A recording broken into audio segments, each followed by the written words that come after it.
The Vikings. Talk to a climate denier long enough, and he's sure to start telling you about the Vikings. The climate deniers love the Vikings. They love to talk about some long-forgotten halcyon era when happy Vikings lived in a lush Greenland, celebrating a benign, warm period of prosperity and happiness. It's an article of absolute faith among climate deniers that 1,000 years ago the whole planet was warmer than today, and that the current warming is just part of a grand cycle mediated by the sun or some other mechanism. They call it the medieval warm period. And if you ask, they'll point to this graph as the proof. And this is actually a good graph.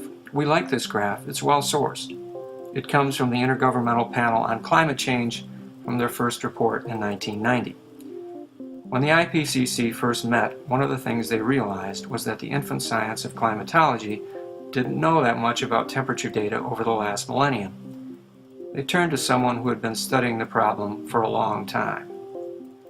H. Lamb was an eminent scientist, a climatologist, and someone who had spent decades collecting evidence of temperature data over the last 1,000 years.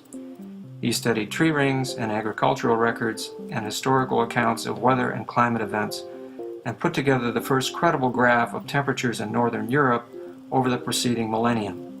And it was this data that the IPCC drew upon for their first attempt at modeling the last 1,000 years. The most eye-catching feature of the graph is the large hump around 1000 AD, generically labeled medieval warm period. Denialists have seized on this and still insist that this early, incomplete picture is the most accurate and up-to-date snapshot available of global climate history. There are a few questions about this graph. Lamb's data came almost entirely from northern Europe and overwhelmingly from central England.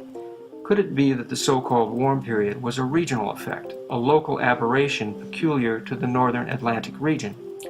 What the IPCC needed was a larger view that sampled sources from a much broader area of the planet. That task was taken up later in the decade by climatologist Michael Mann at Penn State University. Spreading a much wider net, Mann and his team collected not just tree rings, but historical data, coral samples, and ice core data, and other evidence from over the entire northern hemisphere. In 1998, the Mann team published their graph, which eventually became part of the IPCC third assessment report in 2000.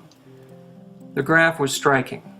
Gone was the medieval warming hump, and what now appeared as the most dramatic feature was an upturn in global temperatures in the last 150 years. This configuration gave the graph its popular name, the hockey stick. The hockey stick immediately became a lightning rod for climate deniers, some of whom thought they found a flaw in Mann's statistical methodology. The controversy flared in the media, on the internet, and eventually even ended up at the highest levels of Congress and the government. And that's where Abraham Lincoln comes in. In 1863, Lincoln put his signature to a document creating the National Academy of Science. Although not a constitutional office, the Academy was meant to be, in effect, a supreme court for scientific questions that Lincoln realized were becoming more and more a critical element in governmental decision-making. The Academy is recognized as the gold standard of scientific assessment.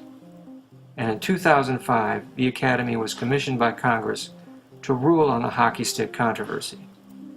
Their report was released in 2006 and contained some criticism of the hockey stick process, but overall affirmed the graph as an accurate summary of current knowledge. The basic conclusion, the Academy wrote, was that the late 20th century warmth in the northern hemisphere was unprecedented during at least the last 1,000 years. This conclusion has subsequently been supported by an array of evidence that includes both additional large-scale surface temperature reconstructions and pronounced changes in a variety of local proxy indicators, such as melting on ice caps and the retreat of glaciers around the world, which in many cases appear to be unprecedented during at least the last 2,000 years. So the National Academy had weighed in. Their verdict? Medieval warming, not so much.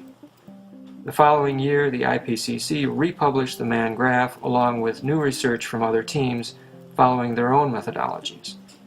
There was no longer just a hockey stick, but a whole hockey team.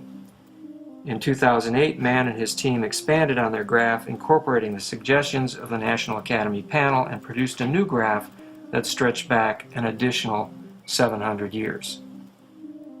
Yes, climate scientists know that the Earth is much older than a few thousand years, and that climate has changed in much earlier times as well.